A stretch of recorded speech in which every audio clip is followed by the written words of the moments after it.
Hello, friends. Thank you for joining us here on The Rewind, the slowest growing podcast on these here YouTubes. We appreciate everyone who's stuck with us the last month as we navigate new Rewind hosts, new programming, and new streamers to our static group.live channel. We can't thank you enough for sharing your passion or hatred with us about Pantheon.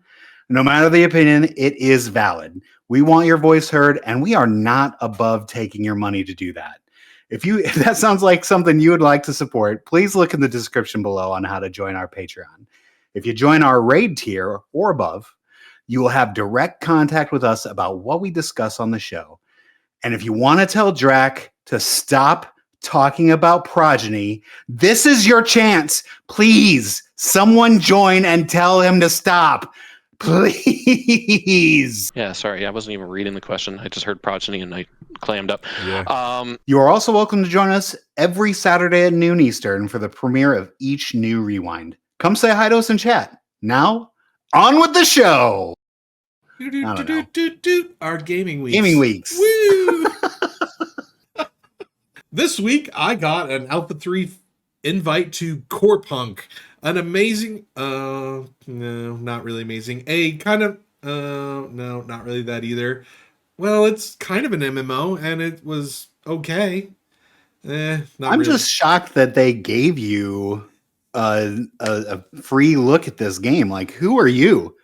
You're nobody. And you get a free... I got nothing. They didn't send me shit. I'm a professional streamer and a big deal. But is that right? I must have not been that big of a deal because it was 3 days into the test of a 7-day test before they gave it to me. So I'm pretty sure that maybe they just didn't have enough testers. Oh, a little desperation. Yeah, that sounds more like Draq. We'll just throw Draq a bone. Here, please come play our game. Needless to say, it was okay, but just...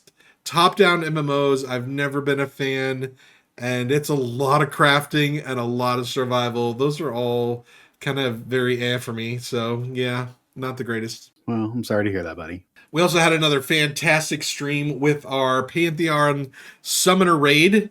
We have our 6 summoners going over on Monday nights on the After Dark. Very, very fun. It continues to be a good time. We were over at Spiders.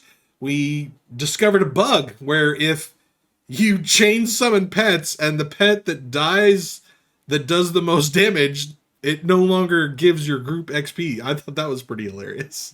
You know this is not a bug. You know this is the devs listening to our podcast, watching our streams on the After Dark channel on staticgroup.live, and just being like, oh, we are going to wreck these 6 assholes for trying to break our game. This is what they get. They want some, and now we're getting some. So now we're not getting XP. We got to be strong enough. Our pets got to be strong enough to survive.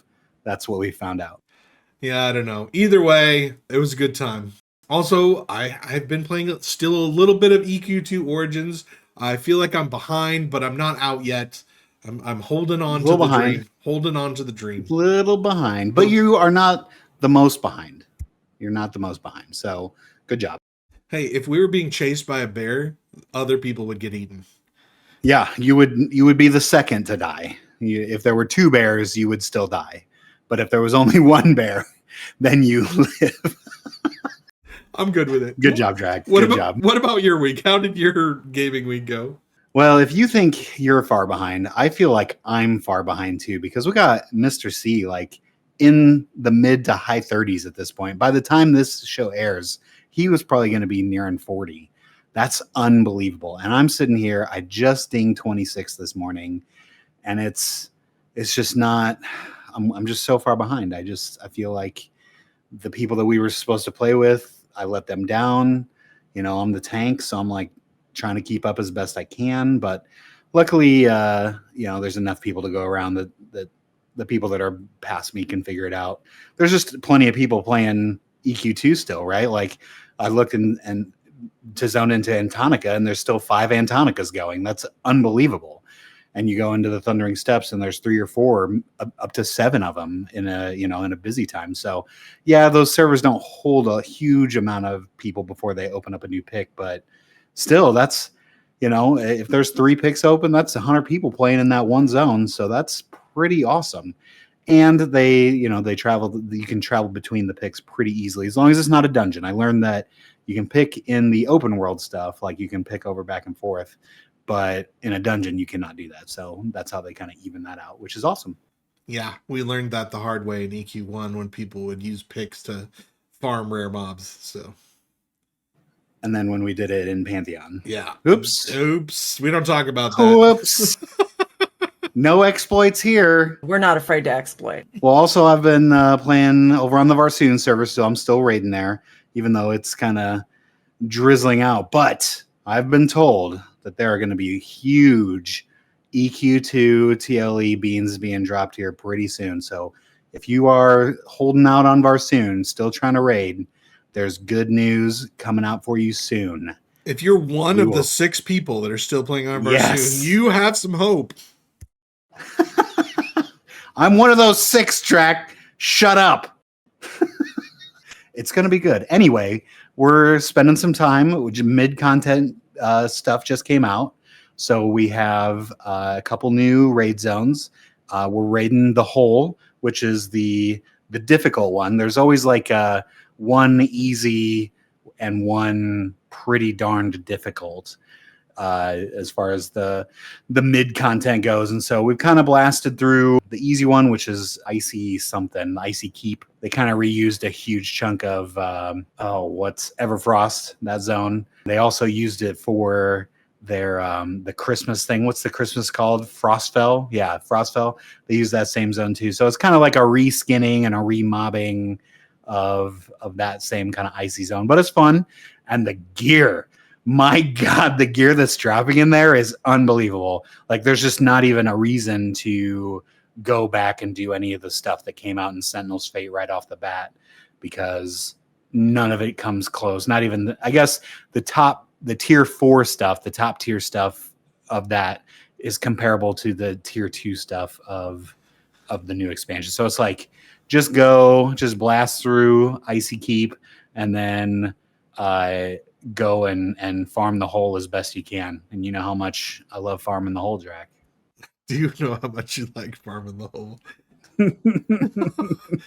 So let me get this straight. An MMO made an expansion and then released a raid that made every other piece of content in their game irrelevant.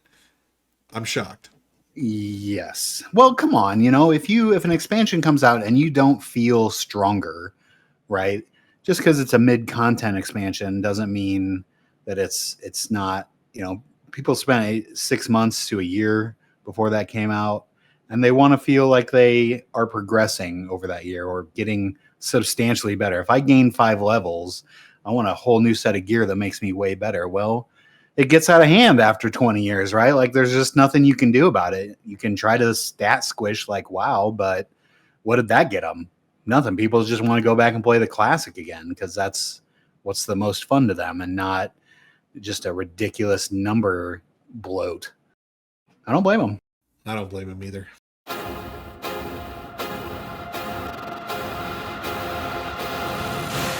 Whoa. We'd like to thank our amazing adventuring party.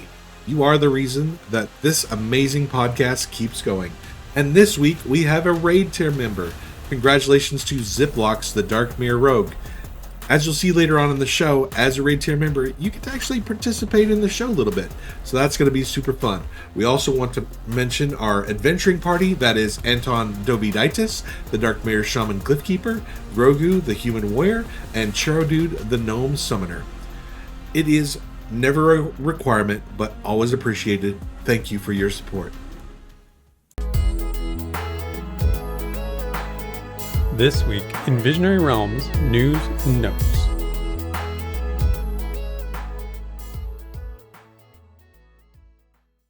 Pantheon News and Notes. We have a co-stream 1 p.m. Eastern Standard Time on Monday. He streamed for an entire 60 minutes. 60 whole minutes? Oh my goodness. How did he even play an MMO? You can't do anything in an hour. It was no sleep for 60 minutes. That's what I like to call that stream. That's awesome. I'll be honest with you, Draq. I was not when this was announced, I was not looking forward to it. The last couple co-streams been a little rough, let's say, and it's been what, 6 months since the last one, maybe more, and that one was a bomb, and the one before that was borderline bomb because they just let him run around at level 1, and that's not how you show off a game. So I'm really glad that this one was a lot better. What do you think, Jack? I mean, I think it got better. Ko was definitely excited about the game. He said, quote, "The tree is beginning to bear fruit." Quote. This is good. Like, he should be excited about this. This is a game that he is, in fact, excited about.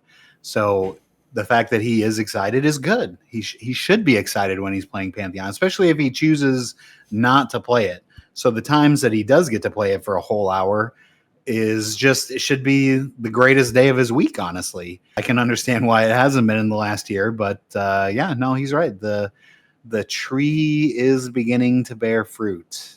Yeah. Yes. So great. VR did some smart things. We'll start with the smart stuff they did. So they made him level 18. That is, I can't smart. I can't even stress how smart that is. Don't let him run around at level 1 anymore. Never let that happen again.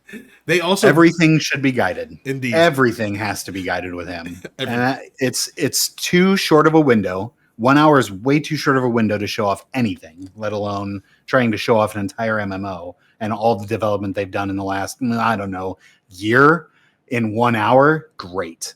So nothing should be on his own. There should always be devs holding his hand, showing him where to go, showing him all the best stuff.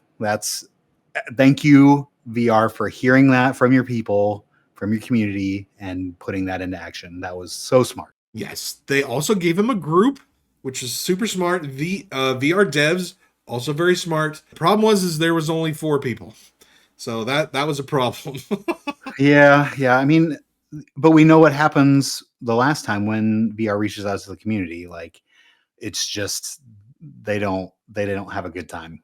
So they get really. I mean, you were part of that, Draq. You can certainly speak to this, but like, I mean, dude, it was. They have my number. They have my number. I would have canceled everything to go stream with Ko. I'm there. But the fun thing about having a group of people is the banter, right? Like, that's why this channel exists. It's not the gameplay. Right. Holy balls! It's definitely not the gameplay because it's not good. But it's about the group experience that we have together. So it's like, right, if you just bring in randos, at least with devs, they've got something to talk about. They can talk about being a developer on the game. But if it's randos like you and Nathan, Ko's going to be like, who are you peons? Yeah. I hop on for 1 minute and I've got 7,000 times the amount of viewers that any of you have combined. It's true. I don't know, though. He really needed more people, because the next problem that they had is they took him directly to Mad Run. They went right for the entrance at level 18. So, yeah. So that number, that was not a gold Joppa number. That was a salt Joppa number, right? When he said that you could start that at 18. Yeah, you could. You're right, Joppa. You could start that at 18. But first off, you got 2/3 of a group. Bad start. And then you're going into one of the hardest places to break into in the whole game, that people bitched at you because it was so hard, and you took him there. It's okay. We did need to see it. Like, you do want to take him to Mad Run, and you do want to take him to the new places, right? He needs to see that stuff. Yeah. But maybe you should have warped him into a back room where it's a little easier. There's not as much stuff going on. I don't know. It's fine. I'm glad that he got to see what it's like to wipe on that thing firsthand. They did. They wiped twice, quick, like boom. It's so easy. They died on the if you don't know what you're doing. They died on the first mob. The first mob started summoning little spiders, and it was over. And then they came back, and then they wiped again, like, immediately. It's good stuff. And it's hard. It's hard to break into. That's a hard little tunnel to break into. So then what they did is they made Ko invincible. They gave him an item. There you go. Then they made him invincible, and then they went into Mad Run, and he took a look around, and he created a huge train, and it was hilarious and kind of fun. Then they went on to Hangor. Awesome. He kind of gave him Joppa warped around and ported him up to the top in Hangor, and gave him the look around, and they kind of explored Hangor for a little bit, and then it was kind of done. I will say that you and me, we were summarily not impressed with the stream, and it's whatever.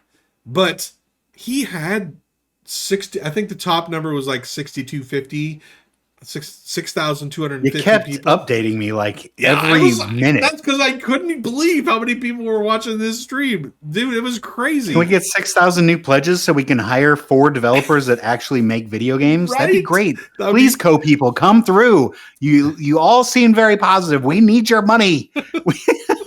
VR needs your money. But yeah, I mean, they had to have had a certain percentage of those viewers pledge, because in the past, as I've watched co-streams, the chat hasn't necessarily been that complimentary of Pantheon. It's been pretty rough. But in this stream, everybody was digging it, and people liked it. They were excited about it.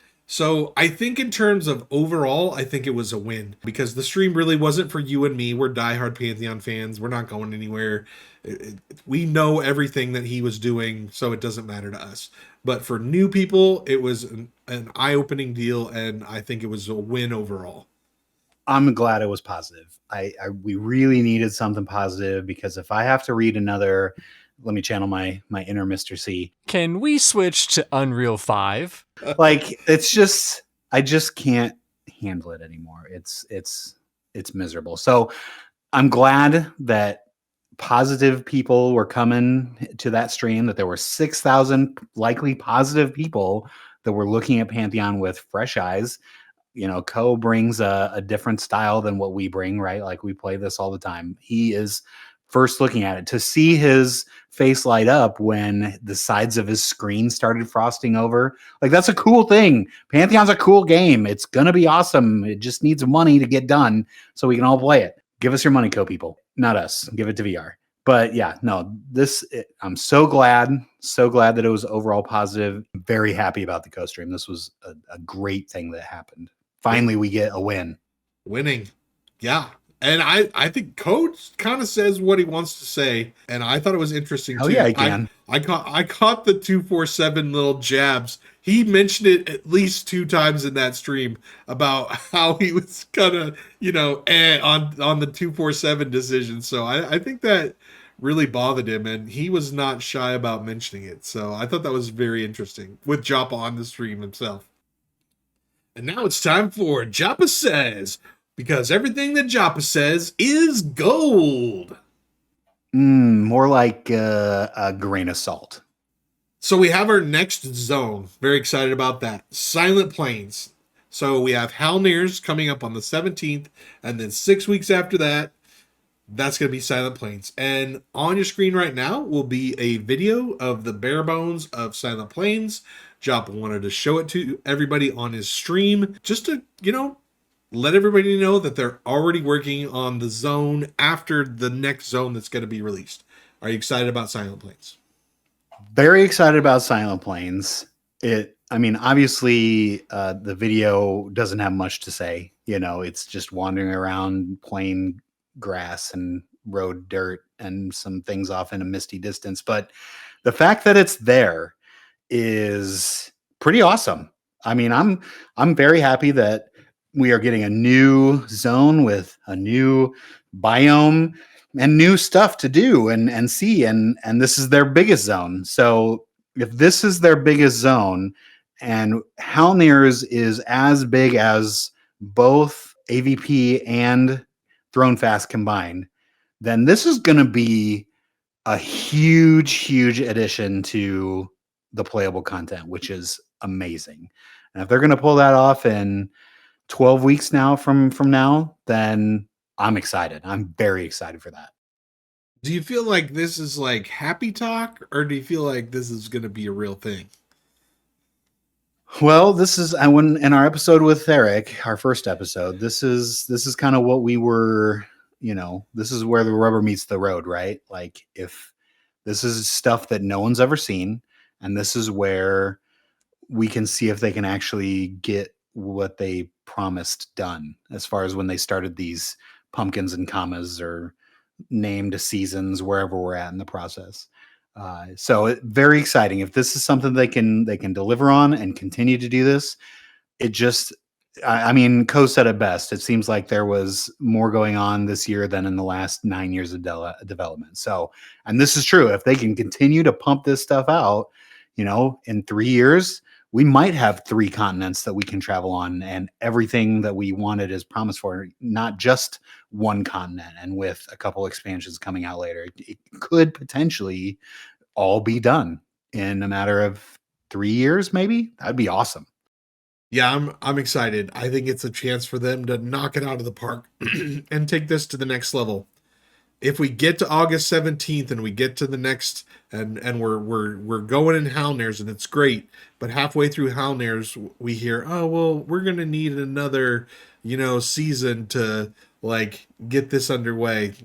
That is gonna be rough to hear though. So I'm hoping that they can just keep going season after season after season. Keep getting us new zones. Keep getting us new playable area. Heck, I don't even need the whole Silent Plains, but I need part of it, and I need it to be done. Totally agree. Love where it's going. Glad that he opened his stream up to showing it to us. He certainly didn't have to. And I love that he's holding true to his promise to us that things don't need to be perfect for us to see them. We don't need to see a perfect Halnar's Cave right now. We still have 6 weeks to go before that. We don't need to see a perfect Silent Plains right now. There's still 12 weeks for that.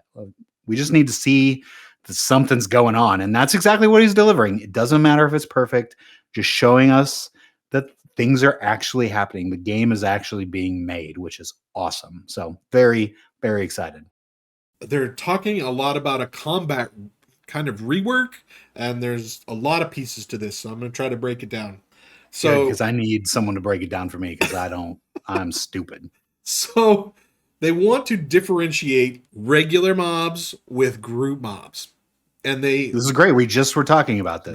Were talking about that. Fantastic idea. Yep. And so what they need to do, and the way they want to do this, and what they need to do is they want to use weapon techniques to do that.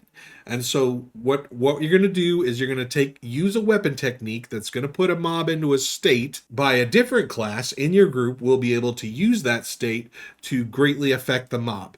And so the example that he used is that you can have a shaman in your group and it can slow. And he just threw out a number. He said 20% is what your shaman can do for a slow. And he said, or you can have a chanter, and you can have a chanter because it's going to stack that could do 15% slow. But if you put something in a state and affect it with another class by using techniques, then you can get a 30% slow from doing that.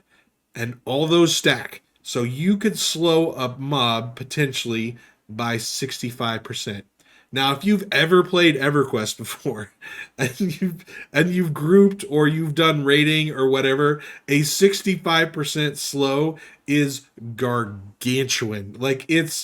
It's crazy. It feels like the mob is just completely, if it's a melee mob at all, it just feels like you're dominating the mob when that slow is on. So I've always said slow makes the world go round. That's the one thing people ask me. Well, if I bought 2 EQ accounts, what 2 should I put together? Literally anything in a shaman. It just truly doesn't matter because with slow, you can control everything. That's what shamans are so unbelievably valuable for that. Chanters are nice too. They don't do it nearly as well as shamans do, obviously, but put them together. I can't wait to have a shaman and a chanter and then techniques in my group. We're going to be able to kill literally anything. This sounds great. That's literally our group. We have both the shaman and the enchanter in our group. So very excited about that. Now, to break it down even more, there's going to be what I can only describe as the EQ2 heroic opportunity wheel. Yes, Draq, you have just given me a heroic opportunity boner. I love Love the wheel. So I'm super glad that you are making a comparison to my favorite mechanic in EQ2. Go. Well, I didn't make the comparison. They made the comparison. They brought it Who's up. they? They don't even play EQ2. None of them play EQ2. Didn't we ask Bronson to make Joppa play EQ2? Are you saying that my asking Bronson has made this happen in Pantheon? I mean, did I come up with this? Is this my idea that Joppa stole from me? I'm pretty sure. I'm 100% sure this is me. You're welcome, Pantheon community. I have single-handedly brought upon the greatest gift of EQ2 and have brought it to Pantheon. You're welcome. You are welcome. I cannot deny that I do not know if you did or did not, in fact, do this. I can't deny that. So, but it wasn't Joppa. I have 5 other witnesses that all heard me tell Bronson to make Joppa play EQ2. And if they've never played EQ2 before, because Joppa didn't even know what a shiny was. It's true. So this means that I did it. I done did it. Winning. Again, you're welcome. Everybody's welcome. I forgot the name. I didn't write the name of the dev down, but he was talking with Joppa on his stream, one of the other Pantheon devs, and he brought up the wheel. And he said, so Pantheon's going to have, or what they're considering, it's not in stone yet, but what they're considering is some kind of UI graphical interface where you bring up something like the heroic opportunity wheel, and then you use a weapon technique that then puts the mob in a state. And when you put the mob in a state, the little heroic opportunity wheel updates itself, and then you can kind of see the options of then like, oh, so if I use this type of weapon technique, then I get this effect, or if I use this type of weapon technique, then I get this effect. And you'll choose what weapon techniques and what states you want to put things in based on what types of mobs you're attacking. So if you're attacking a caster mob, maybe you'll want to use a heroic opportunity that drains mana. Or if you're attacking a big giant thing with tons of armor, then you'll want to do an armor reducing one, or whatever, right? Now, I love this. It really brings a low action economy situation that we find ourselves in, and it really broadens it. Like, it just makes it multifaceted, multi-level of gameplay. Like, so the plebs can go around pushing their buttons, but then the real people that know how to play Pantheon can really get a whole different level of enjoyment out of it with this combat wheel. I love it. I love this. I'm going to have spreadsheets upon spreadsheets upon spreadsheets of every single thing that of every state and every weapon technique of anything possible for us to manipulate, because I love this too, because it's planning, it's going into battle knowing what you're doing. So strategy. Yes. Strategies. Yes. Yes. You know who's really going to do this is Just Let Me Play the Damn Game. Yeah. That guy is going to just have an overload of spreadsheets and every possible thing that will ever come out of this wheel. He's going to have it in a day. He's going to have it down. So, Draq, you may not even have to put in the work, because Just Let Me Play the Damn Game is going to do it for you. Maybe so. Now, don't go too crazy, because it's still in design. It needs more testing. Sure. And, everything is up for grabs. Grain of salt. But that's kind of where they're headed. And they also wanted to stress that this is not action combat. It's not. That's not how it's working. So, because a lot of people were confused and thought that the weapon techniques were going to be action combat-y, but that's not it. Nope, just another way to make your skills more valuable. Yep. Joppa also went on to say that techniques for casters will be casted and not melee. So very excited about that. As the resident wizard in the house, I hate it when you make me go up and stab things with my dagger so I can get my dagger skill up so I can use a weapon technique, which I will later use from the back. It's dumb. I shouldn't have to sit there and stab things for 15 levels just to get my weapon skill up. That's stupid. I don't feel like you remember what it was like in 1999. This is all we cared about. This is it. Like, literally, I'm a caster. I have to go stab this mob to get my dagger skill up. I got to get my 2 two-handed slash or two-handed blunt for my wizard staff, right? Like this is what we used to do, Draq. I can't believe you are poo-pooing all over this. No, go stab your mob and shoot your little electro daggers out of it. No, it was awful then, and it's awful now. Get it out. Of course it was awful, and we loved it. I could do without it. Joppa wants to let you know that Halnir's Cave is, quote, mostly done, except for itemization and tuning. Are you excited about that? Very much so. Looking forward to a wipe. I think a lot of people are looking forward to a wipe, which is shocking because so many people didn't want to wipe for so long. But now that they've played through all the content, it's like, oh, we need a hard reset on this. Everyone's gone way overboard. Things have happened. So we are in desperate need of a wipe to bring people back. So very excited for it. Yes, new content, fresh characters. I get to start playing my paladin. Very excited for that. I think Gulu Gulu has his entire bank filled with 20 slot bags, and he's almost got it full. He's a hoarder. He's a big time hoarder when it comes to literally everything. It could be the most worthless thing, and he's got 1,000 billion of it. Especially trade skill material. Oh, it's so fun. Oh, I pulled this out just because we did this last week. Joppa does not like peanut butter pretzels. He doesn't really like pretzels, and he definitely doesn't like peanut butter. So it's like, oh, painful. Hold on. Did someone ask him this in the chat? Yeah, because he was talking about what he was eating, and he said trail mix, and somebody said something about, well, have you ever tried peanut butter pretzels? And he's like, yeah, but I don't really like them, and they're not really that great. I don't really even know what to say about this because it breaks my heart. Are you going to turn in your resignation to the Joppa Girl Fan Club? No, I'm still the treasurer of the Fangirl Joppa Lover Club. But I think maybe he just hasn't had good ones. I don't know. Maybe they were stale. Talking about could have been stale. Maybe he's like dipping actual pretzels into peanut butter and not like the little nuggies that are like little perfect rainbows of deliciousness in each bite. We don't know. He just said pretzels and peanut butter, but well, that's cool. I thought Joppa just kind of brought it up because he had just watched our stream, our podcast, and wanted to talk about the comings and goings of our lives because it's so important to him. Just like this heroic opportunity window, it was like this is proof.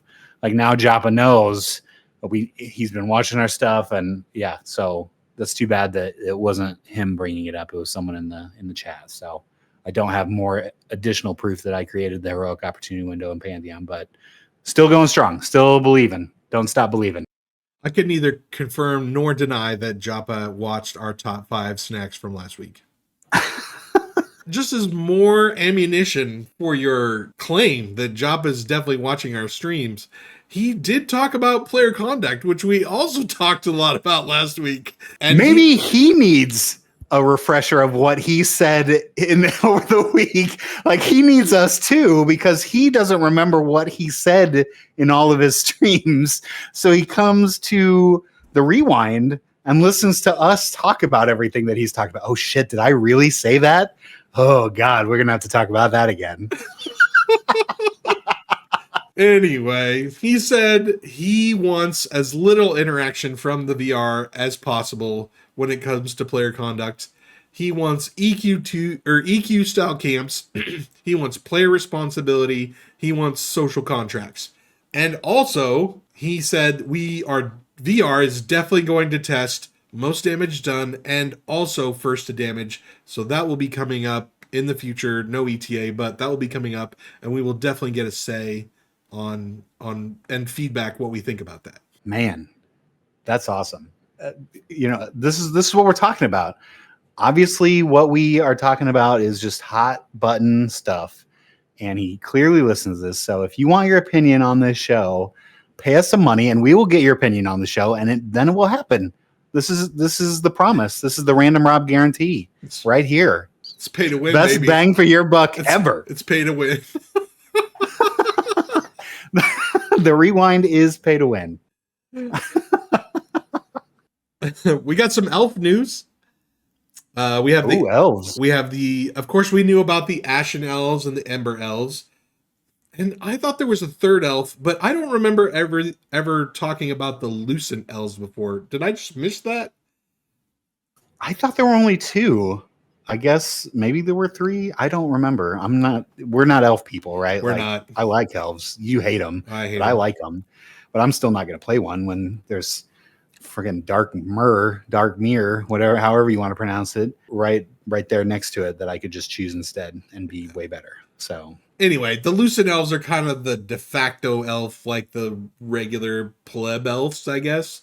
And they are they are not player choosable. You can't be a Lucent elf. You have to choose Ashen or Ember. oh, okay, that's probably why we haven't heard of them, because you can't play them.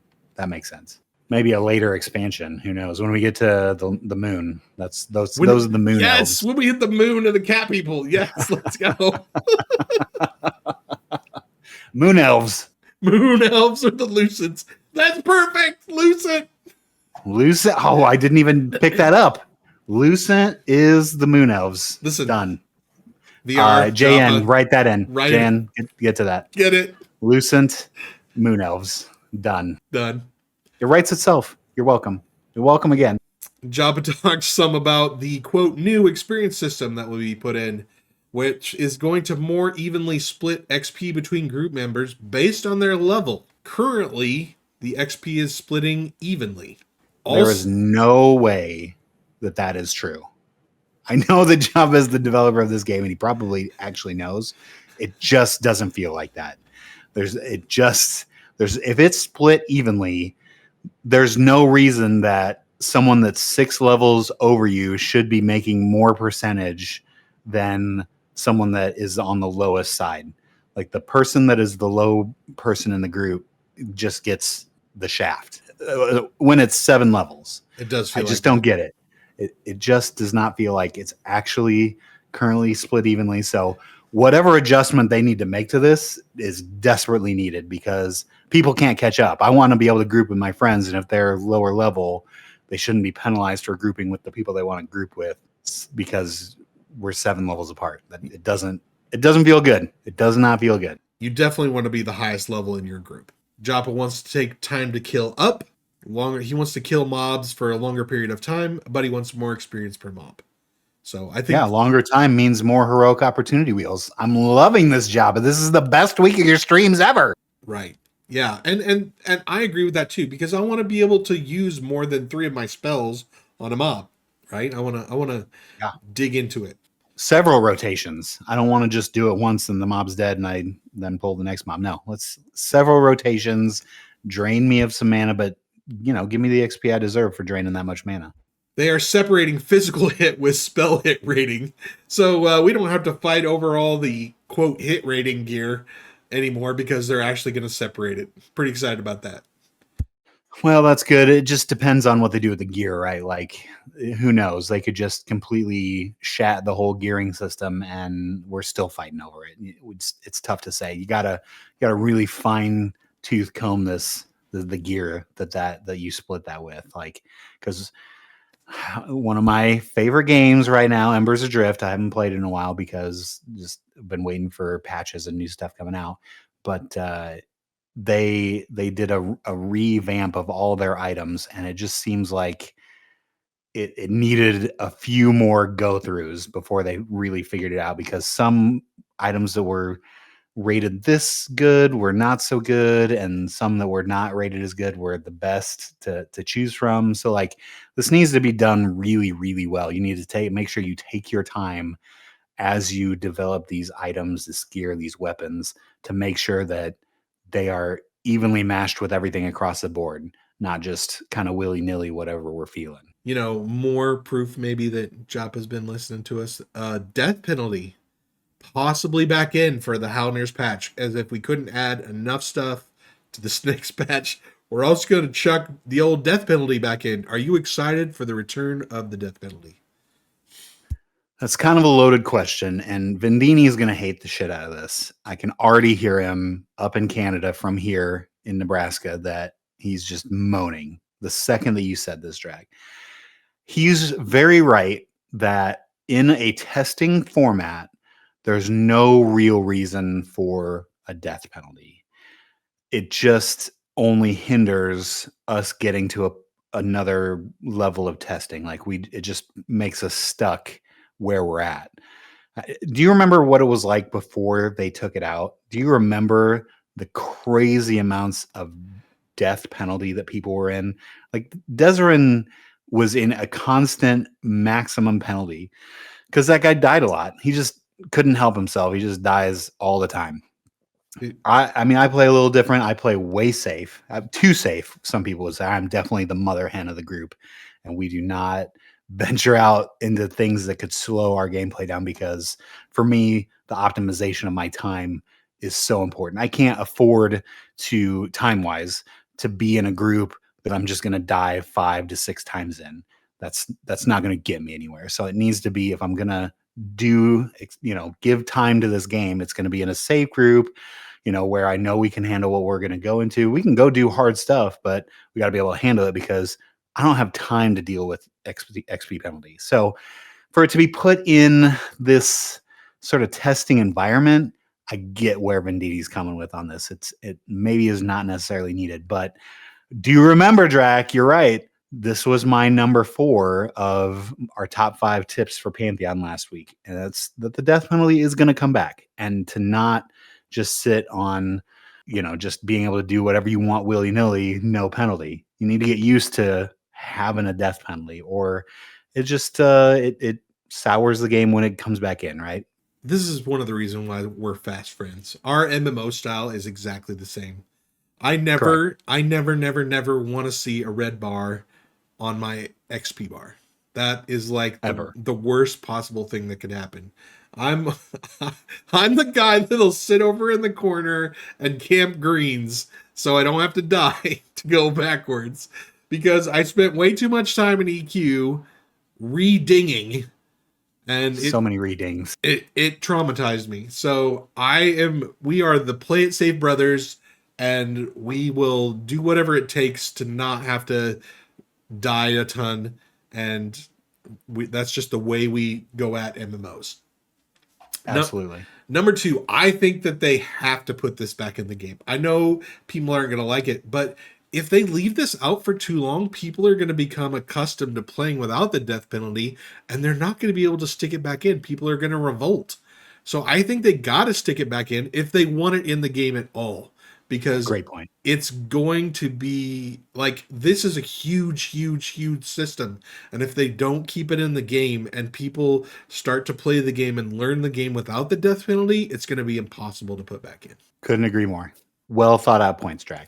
Joppa went on to mention that Halnir's Cave is, quote, lit, as in there's more lighting. Oh yeah, boy, it's lit. It's lit, as the kids say. But he said I don't think the kids say that anymore. Is that already old? I feel like, I mean, we are old, so yes, if we know what lit means and not just necessarily lighting, then it has moved on. That word is now defunct because we know what it is. So it's moved on to a different word, whatever new lit is. Great. All right, no cap. I also know that Windfeather will be, quote, much more difficult to get, and will be, quote, very rare.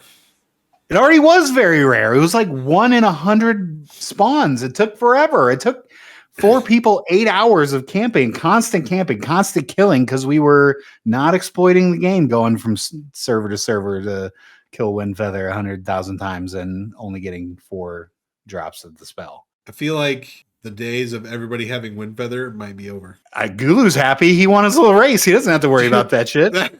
Gulu just got the most amazing prize ever in any MMO since the beginning of time. Well done, Gulo. Well done. For those of you that don't know, there was a VR event. It was a race down a river in Hangor, and Gulu won the event, and as the prize, he gets Windfeather in every testing session on every character until, I guess, we stop testing. No. I think it's until the next wipe.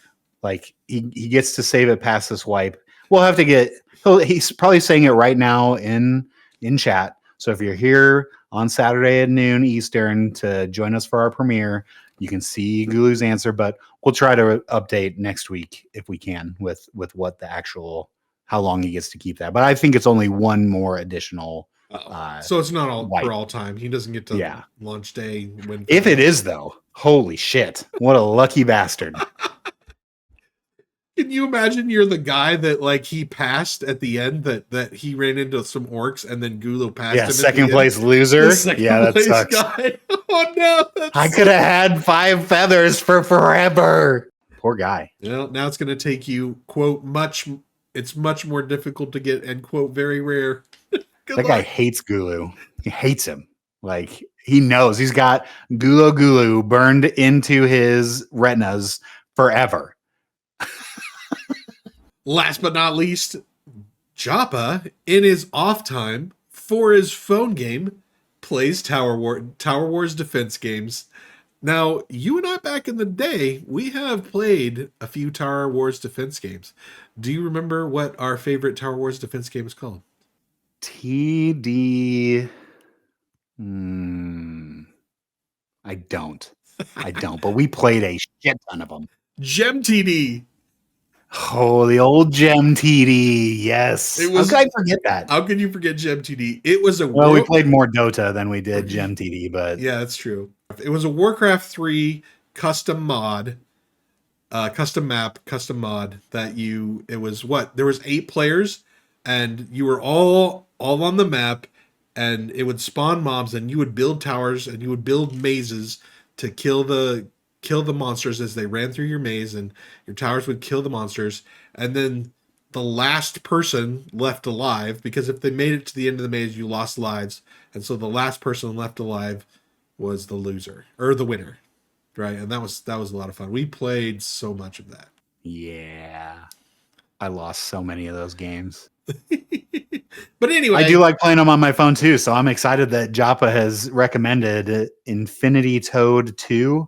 Yep, Is that really what it's called? Infinity Toad? Infinitoad 2. Yeah, that you're right. I was reading that wrong. Good. Well, I'm glad it's not Infinity Toad because I don't want a Toad tower defense. All right, so go check it out. Joppa gets no money from Infinitoad. I am going to go check it out.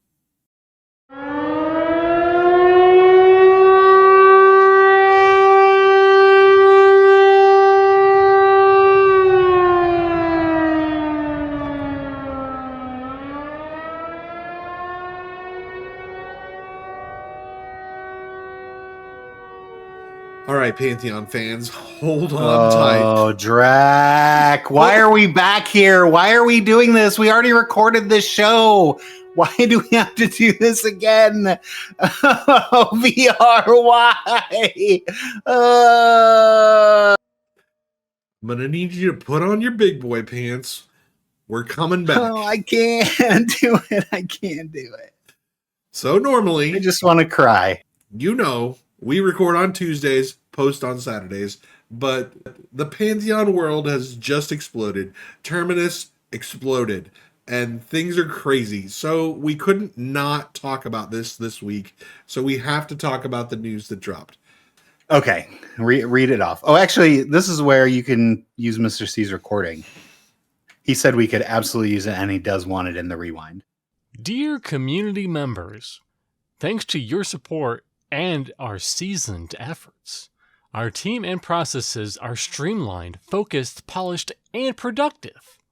So much so that we have built up the confidence to release into early access in December of 2024. With 6 full zones, 12 classes, and 6 playable races, we can put out great content. We've nailed every single release date since December of 2023, and you seem to be having a blast. It's time to let more people in. We have to make some trade-offs to get there. We had to pause our contract with a few team members. This step was not taken lightly and was taken with purpose. It was necessary to plan for cost and focused resources on releasing early access. It won't be easy, but we have a clear plan. With resources focused on this goal and with your help, we are extremely confident we can do it. In fact, the work has already begun. Seasons will continue for now, Halnir Cave next season, and Necro the following season. Then we pause seasons and bear down on finishing the EA content for December. We will need your help testing it and spreading the word. All pledges will be free to play during early access. No sub costs, no additional fees, and pledges will get a head start before early access launches. More on early access coming soon. Let's do this. Chris Rowan, CEO. All right, so that is a lot of news and also just a lot of vagueness about what's actually going to happen here. What I'm not any clearer from this post. What I can't believe this just feels like it was written off the hip. Like, I'm just going to shoot from the hip, Draq, and I'm just going to say off whatever I want. We've cut people out, and we're going to do more in 6 months than we've done in 10 fucking years. 10 fucking years. Pew, pew, pew. It's the Wild Wild West. I just am so blown away. I still am. We're now 24 hours since that post happened. And I am still absolutely depressed. So I've been on a little bit of a roller coaster. I was down in the beginning, but I'm coming back up a little bit. So, and I know this is shocking. I know this is going to shock you, but the VIB Discord has actually made me see this in a different light. We've had to. This is the copium. We're on full copium. This is how it's like when you laugh at a train wreck. Like, look at all that carnage and awfulness happening. All I can do is laugh. Everything's fine. This is fine. We have pushed all our chips into the middle on our poker hand. We are all in. There is no going back at this point. So we are here till the end. All right, we're here. We're doing it. We're going early access. I can't wait, Draq. We're gonna have 6 zones to explore in 6 months, buddy. Less than. December. That's 5 months. 5 months from now, we're gonna have 6 whole zones. We're gonna have 12 playable classes up to level 50. Who knows? Just think back to like the moment, right? And Nathan Napalm and I would talk about, man, the day when we finally get to play Pantheon when it releases, and we get to sit down and we get to launch that button live on our separate streams, but we'll be together in game, and we get to launch that button, and it's gonna be so exciting and so awesome.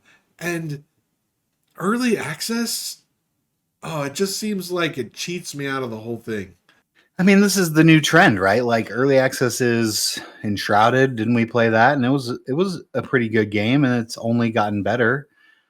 Aren't there other early access games that are just getting better? Isn't that a thing? Is that the trend? Can we go with that trend? Hey, let me ask you a question here. How many times have you played Enshrouded since early access? Not one time, but it's still on my computer. It's still downloaded. It's still there. At anytime, I could click that button twice. But I just choose not to. Yeah, you choose not to. Exactly. And that is my experience with early access as well. I hop in, I try it till the content's complete, and then I never go back. Ever. Well, so much for our forever homes, Draq. Ugh. How about that housing? How's that coming along? Listen, housing out, early access in. In. Yep, this is it. We sent out a letter. Everyone came back with, this is a terrible idea, except for Random Rob. I think we know. And then we just pulled the ejection cord. But boom, we're out. Early access. Here we fucking go. I think we know how the housing thing went at this point. Oh, let's dial it down. Let's not be doom and gloom. I really appreciate all the hard work that the people at VR have done. Let's just say that. Thank you so much for your time. You only got 5 more months, and then you're done. Then you can move on to your next game, and that'll be great. I think you're crazy Dymlos again. Let's pull it back just a little bit. That's too much. That was too much. I was just trying to be grateful for everything that people have done. Here's a huge question for me, and they're gonna do a QA. They're gonna address this question because this was the. Are we gonna have to record again when they do a QA? No, that will be on next Okay. week's rewind for sure. This is Okay, the only sweet. thing we're adding. Here's the question, the desperate question, the most asked question, and the most needed to be answered question. Are you going to wipe in early access? Like when the early access hits in December?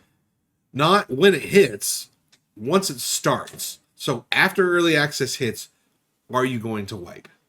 When they release the game on Steam or whatever they're doing.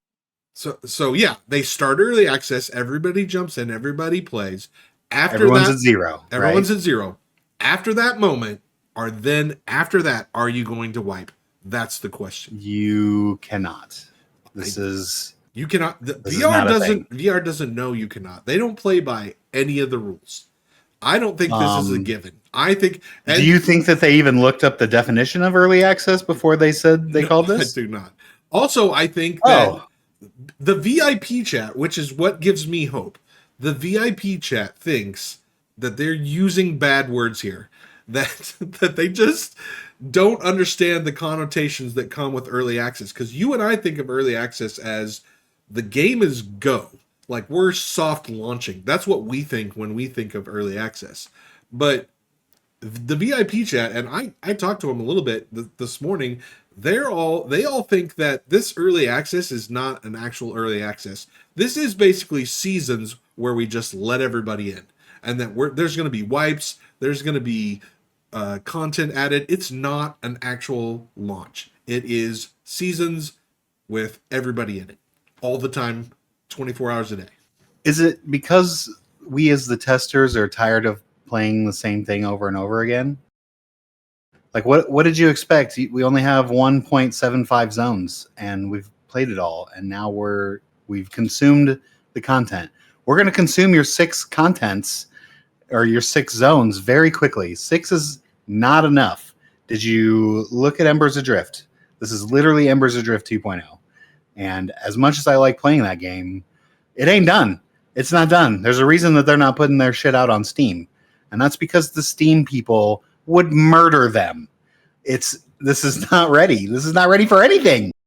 Yeah, it really has a Vanguard vibe to me of like, the game was great. Everybody loved it, but it wasn't ready. But they ran out of money and they had to push it out the door. God, are we going to be going through Wild's End just running and there's not going to be any mobs? Is this literally going to be what our experience in 2006 whenever Vanguard came out? We are literally having deja vu. We are literally having deja vu. We're just going to go exploring and then we're going to run for a solid 15 minutes and not see a single mob because they didn't put anything in. Because they couldn't get 6 zones done in 5 months. So don't even have gnomes yet. We don't have anything positive to say about early access. You have nothing, 0 positive things. Well, I hope it gets them more money. I hope what they're looking to do is to get all 6,000 of those people that were watching the co-stream to then buy into early access. If they could get $29.99 out of all those co-heads, it's gonna be whatever he calls his people. You think there's going to be more than 6,000 people that do early access? I mean, there's going to be more than $29.99. It's going to be $50. You cannot sell an early access game for more than $30. No, it's going to be, I guarantee you it's going to be $50. No one's going to pay that. They're all going to pay it. And then they're going to be pissed. Wouldn't you be? Be pissed. I would. I'm sorry I would. I love you, Pantheon, but I'd be pissed. Dude, we're still gonna have humans. We're still gonna be an old model humans in December. There's no chance at this. I don't care how excited Chris Rowan is. There's no chance that they get this done.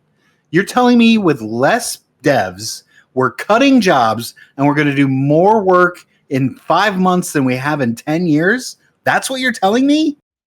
I mean, that's not really fair. That's an awesome tagline. But that's not really fair. I think that's a little rough.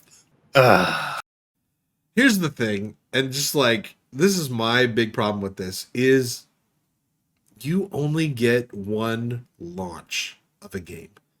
And we've talked about this before with Origins and how they screwed their launch up. Yep. Your launch is your best 2 to 3 week window that your game will ever have. Ever. And you never get it back. It's like kissing your wife for the first time. You never get that moment back. Right? And right. It needs to be amazing. And early access with 6 races and not all the classes in, I just don't think that's going to feel amazing. And they can say whatever they want about it still being in early access and it's still testing and then maybe they're going to do wipes still and whatever. But if you call it early access, I think that the public in their minds is going to think the game is releasing, because that is the culture that the gaming community as a whole has formed around early access. Early access means game releasing. Let's play. Or that we've run out of money. Let's play. I mean, and maybe they have, and maybe this is their one shot to make this work. Maybe that's what it is. Maybe that it's just this, or Pantheon doesn't happen. Which I guess, then let's do it. Let's get the early access going. So I did look up early access on the finest, most trustworthy place on the internet, and that's Wikipedia.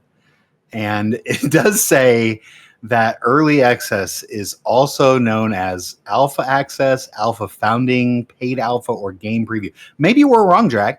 Maybe they actually have really figured this out, and this is the next thing. They are jumping on board. All right, Kickstarter didn't work. Now we got to get this. This is the next thing we got to jump into and hope it works. Maybe.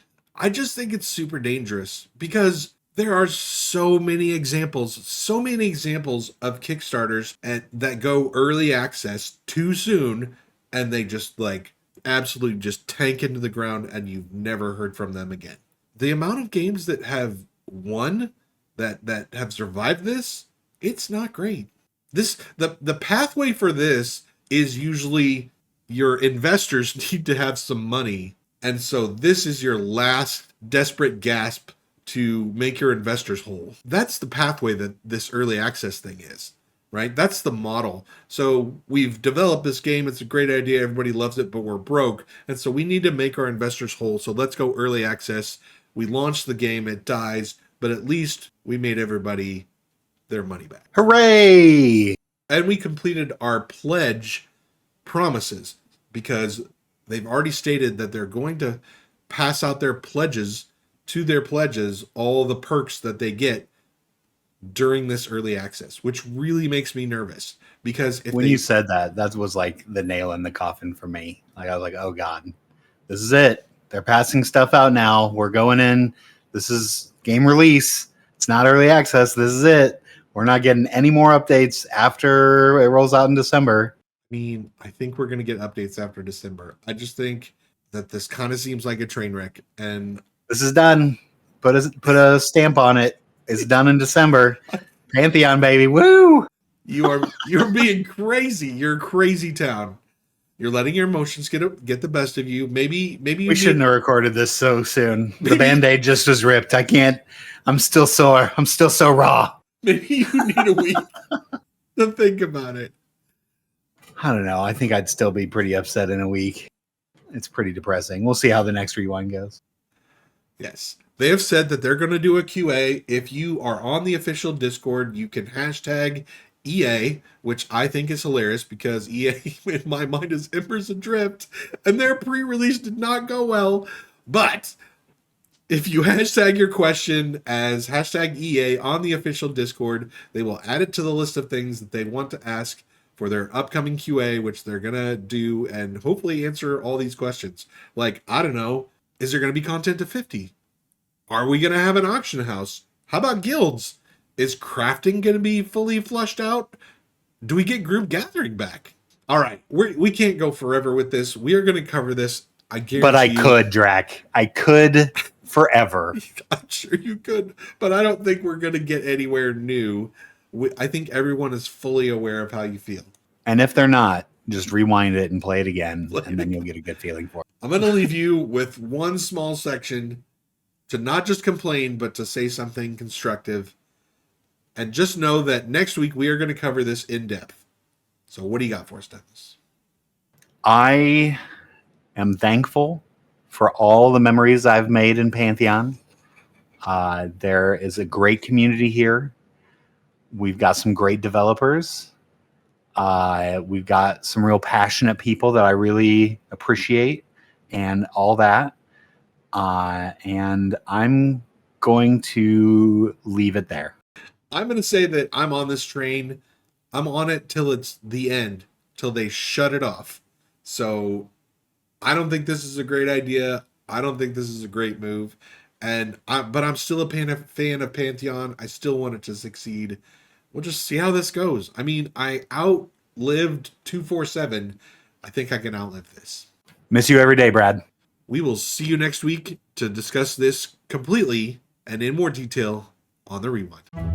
The Pantheon community is full of cool projects, new people, and things that are just worth sharing. What's this over here? Look at that. So let's see what we can find in this week's Community Spotlight.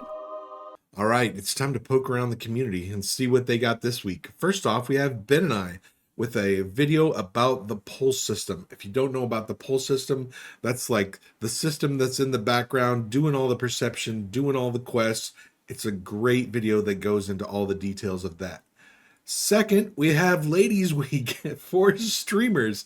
Sometimes Pantheon kind of feels like a dude fest, but this week we got a couple of lady streamers that on Twitch that I would like to highlight. First of all, Catfire Kate, wonderful streamer. I've dropped in on her stream a couple of times.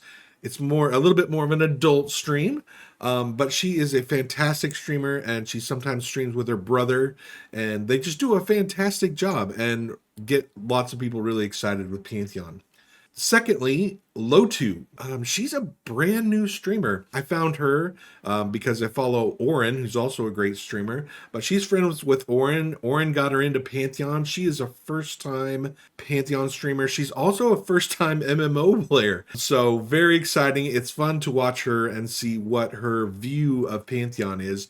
Because it's totally different than mine. Please note that she is extremely family-friendly, though. Just keep that in mind. The links for Ben and I's video and the links to Catfire Kate and Lotu are in the links below. Make sure you go follow them. Make sure you subscribe to them. Also, if you have some Pantheon content that you would like to highlight, please sure to reach out to me on Discord. I would love to add your content to this section. All right, let's look at the weekly schedule.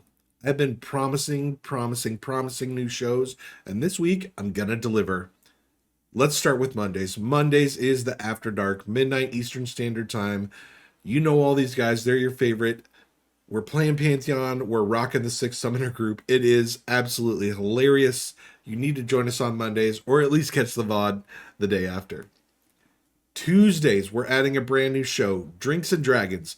That's going to be Tuesday night at 9 p.m. That's going to start July 30th.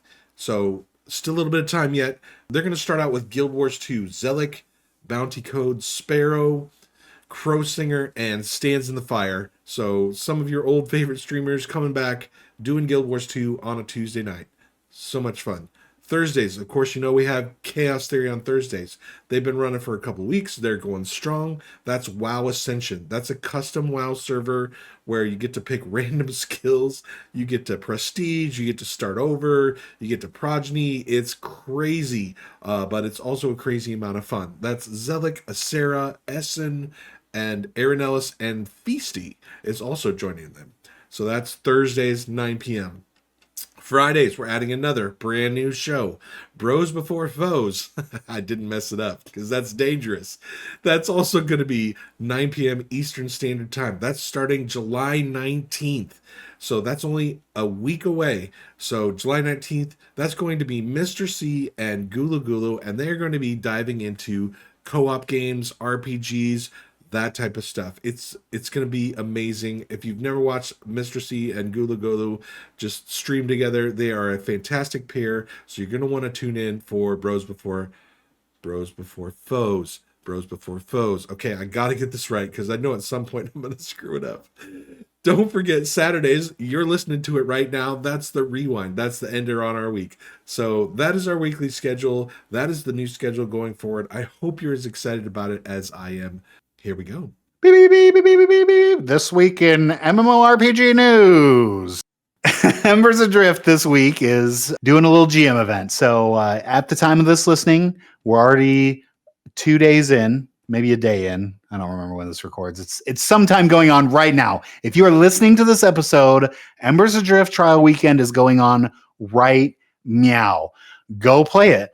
They've got a ton of great stuff together that to bring players in. So they're going to be doing GM events. They're going to be running dungeon groups. They're doing their normal trade fair that they do every Saturday. That's a normal thing that goes on to help with the economy because they don't have a place to buy and sell things, a bazaar like every other game. Give me a bazaar. Anyway, sorry, I'm trying to sell my duds by Dymlos. I need that. I need that happen so I can sell my clothing line in Embers Adrift. Anyway, there's going to be social events, and it's all starting with a live stream welcoming party that's going to be hosted by Eloa, one of our favorite people here on this channel. First of all, yeah, go follow Eloa if you haven't already. She's great. She's great.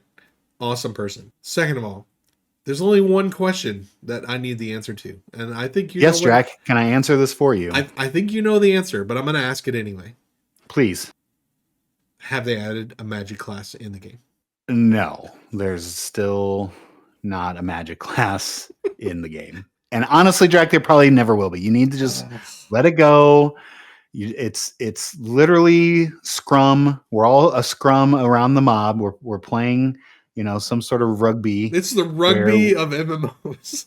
Yeah, it's fine. It's fine. Everyone it's just not melees. fine. No, it's not fine. How is that not fine? What's your problem with melee? You used to play melee, and then you switched to this whole wizard thing. No, I played a tank briefly. Yeah, and what do tanks wield? No. Melee weapons. Whatever. Yeah, whatever. Don't give up on the melee. It's good. Anyway, people, please, if you've not taken the time to see what Embers Adrift is doing, they are chunking out content just like Pantheon. So go see what they've changed. They've added a new dungeon. They've added a bunch of new quests, a ton of new quests, which all get really good gear. It's some of the best gear you quest for. Epic weapons are coming soon within the next couple months. So if you're excited about doing epic weapons that you don't have to be level 50 to do it. Your epic weapon progresses with you, or at least that's the last I heard of it. And maybe they've changed it around, but there should be different levels that you can access different tiers of your epic weapon through, or epic armor, whatever they ultimately end up going with. But new quests, new zones, different places to go. You're not just killing elk and deer the whole time anymore. There's a bunch of cool new stuff and great places to go. Go check it out for free. Free weekend. So how much money are you going to pay for this? $0. $0. Yep. Amazing. And if you are listening to this beyond the 14th and free weekend is over, they run a free promotion all the time. You don't have to pay a cent to try this game out. You can download it for free. You can go play their newbie zone. Basically, you can get from 1 to 7. After 7, you kind of cap out, and there's not really anything to hunt in that newbie zone. You can go into the main town, see what that's all about, and then if you like how it performs on your computer, if you like the gameplay, you can then purchase the game. Use Nathan's code. It may or may not be in the comments. I don't know if we're going to do that. Yeah, but it'll definitely be in there. All right, sweet. Well, we are so professional, and we love Nathan Napalm, so give him some love. God bless and happy gaming. Brings us one day closer to the release of Pantheon Rise of the Fallen. All right. It is time for a top 5. What do you got for me this week, Dymlos? Okay, so we needed something that was not necessarily MMO related, because if this was always Pantheon all the time, this show would get super boring because we'd run out of stuff to say, and we want to keep it exciting. So this week we are doing the top 5 cereal mascots of all time. So we're going to try to keep this consistent as we've been doing. So we'll go back and forth and read off who we think. This is not necessarily what you think. It's what we think. And what are you here for? Our opinions. That's why you're listening to our podcast. So now you get to hear who our top 5 cereal mascots of all time. Draq number 5.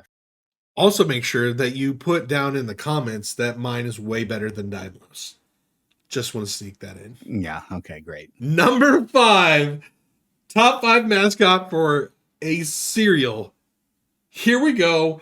Michael Jordan. Boom. Landed. Winner. Done. Oh my God. I'm just gonna let you have this because I don't want to argue this. The show's already gone too long. He's the greatest mascot of all time. He's not the mascot for Wheaties. They put him on the Wheaties box and he sold millions of Wheaties. He's the mascot. They've put a billion different athletes on the cover of Wheaties. There is no one single mascot for Wheaties, or even 2 or 3. He's the only one you ever remember was Michael Jordan. That's it. End of list. Oh my goodness.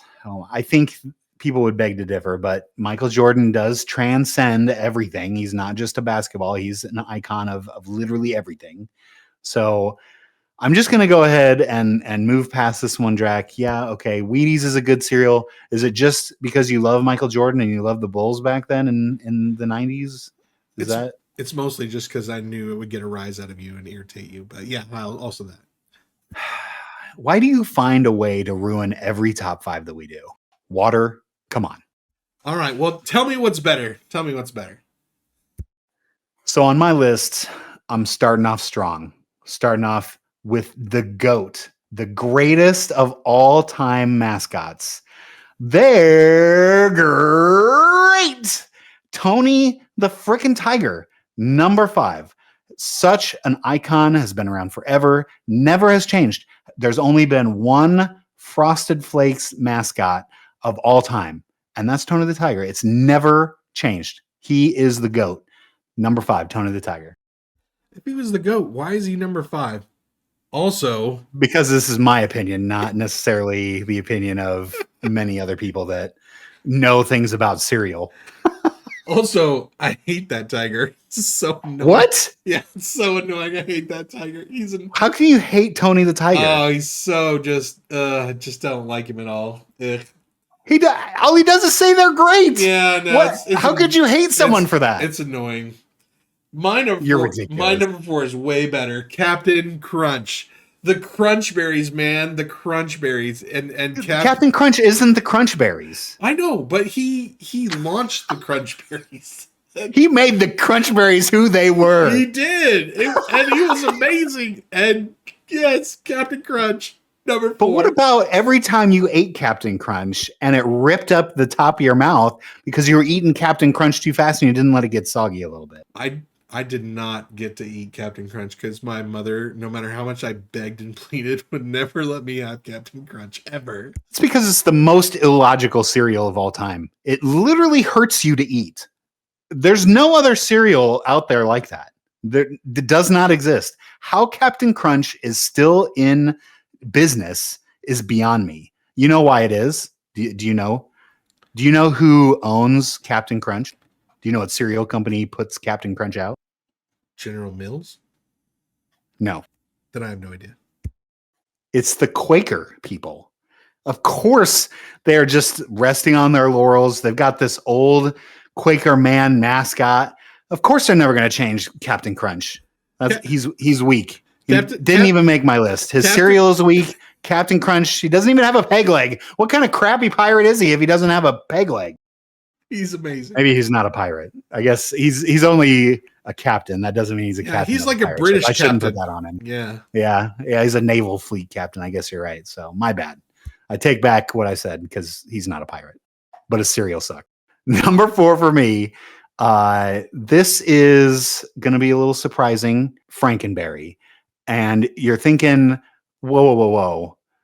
Count Chocula is way better of a mascot than Frankenberry. And you know what? You're probably right.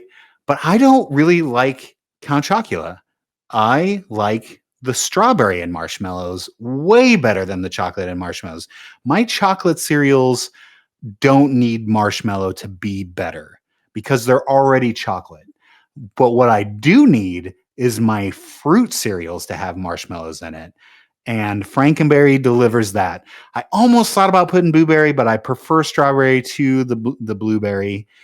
So we're going with number 4, Frankenberry. Watch out. Number 3, Lucky the Leprechaun. Solid choice. Very solid choice. Lucky Charms are great. What is about it? Do you just like the different shapes? Do you like the colors? Go into that a little bit for me. I like the progression, right? I like that we started out. You like the little song, the little jingle. Right, but they kept adding marshmallows. That's my favorite part. Like, we started out with like 4 marshmallows, and then we added the rainbows, and then it was the horseshoes, and then it was like they kept adding all these different marshmallows, and I was like, yeah, this is hearts, stars, and horseshoes, clovers, and blue moons. Yeah. Pots of golden rainbows, and the red balloon. Oh, I forgot about the red balloons. Yeah. Here we are, literally 30 years after watching Saturday morning cartoons as a child, and I still remember that jingle. Of course, Lucky Charms belongs in a top 5 somewhere. I'm glad you put it there. Yeah, pretty good. My number 3, I honestly, I don't really gravitate towards fruit cereals, but in this case, I'm going to make an adjustment because we're talking about cereal mascots. It can't always be, this is my favorite cereal, so this is my favorite mascot. That doesn't necessarily make sense. So for me, number 3, I'm going to say number 3 mascot of all time, Trix the Rabbit.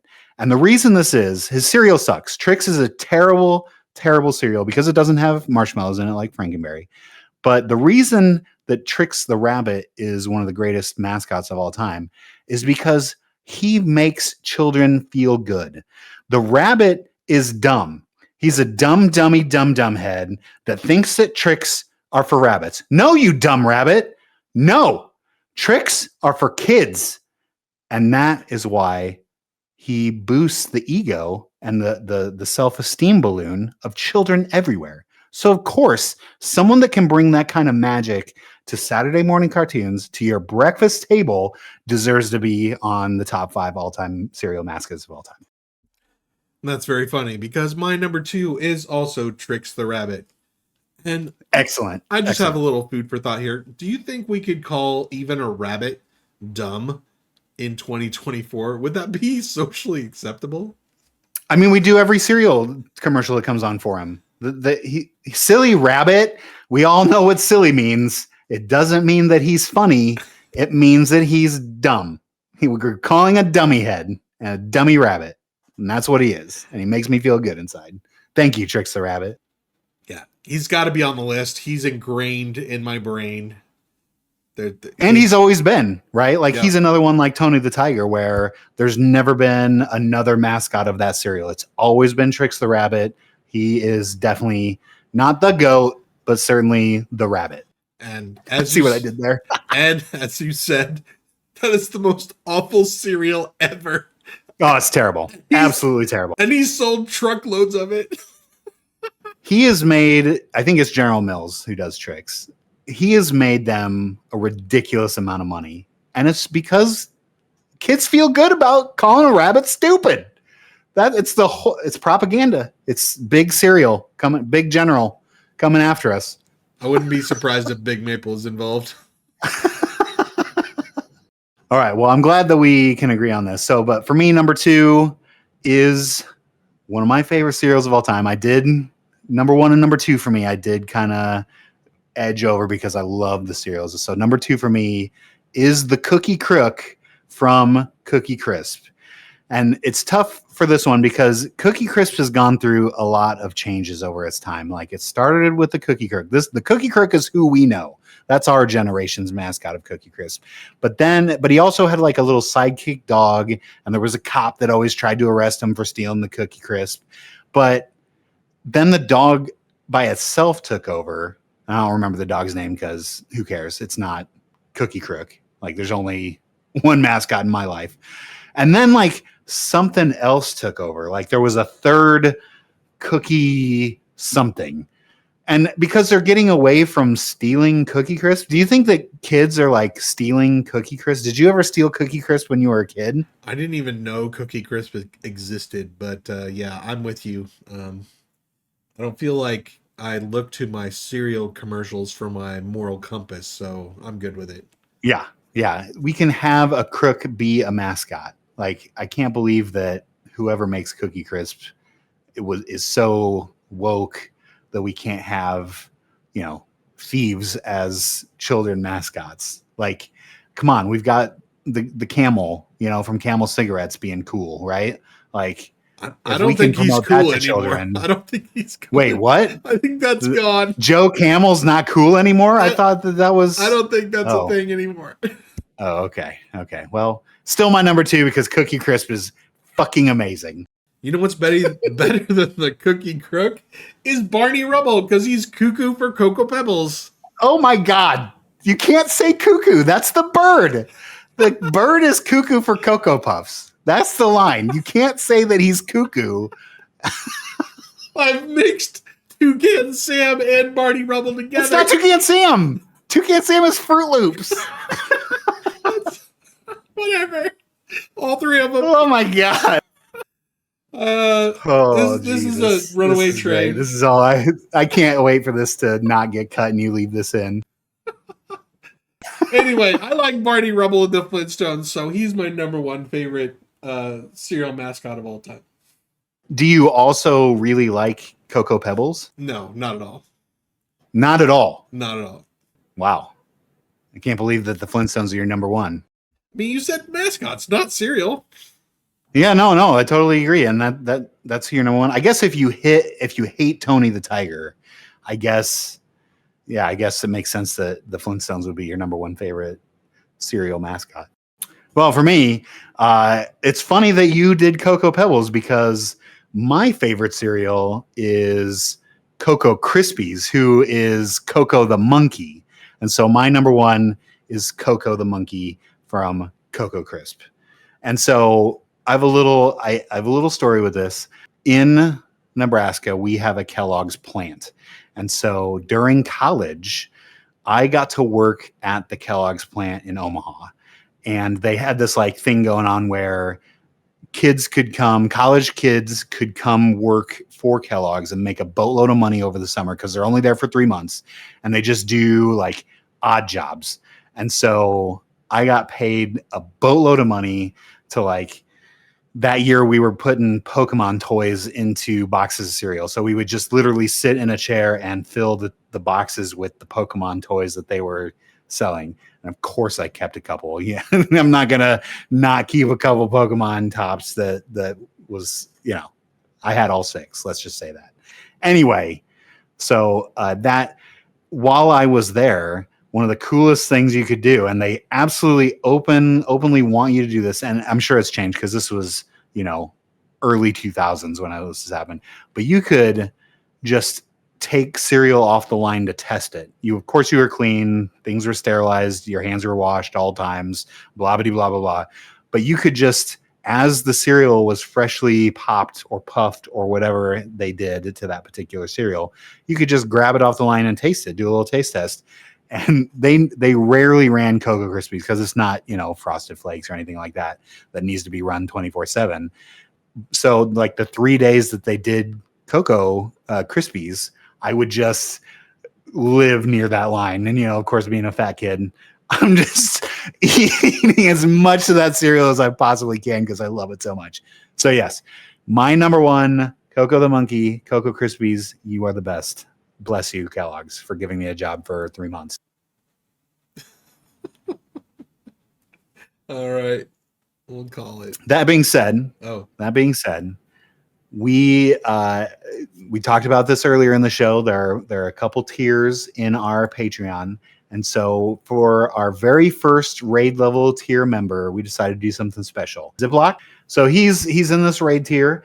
And we wanted to make him involved in the show, and that's kind of what we're doing. For this, we are now going to read off Zip's top 5 favorite mascots, cereal mascots of all time. So, and then we're going to make fun of it. So number 5 for Zip is Toucan Sam. What do you think about that, Draq? Toucan Sam, good, I bad? mean, basically, he was a part of my top 5 as well, so I think it's good. Was he? Yeah, remember my hybrid number 1? Cuckoo for Cocoa Pebbles? Okay. Do you even know cereals? Toucan Sam is Fruit Loops, not Cocoa Puffs. The Cocoa Puff bird, who is Cuckoo for Cocoa Puffs, are completely separate birds. I thought we were making fun of Ziplocs Toucan here. Sam, what? I thought we were making fun of Ziplocs here. Well, you keep saying things that are wrong. So of course I'm going to make fun of you.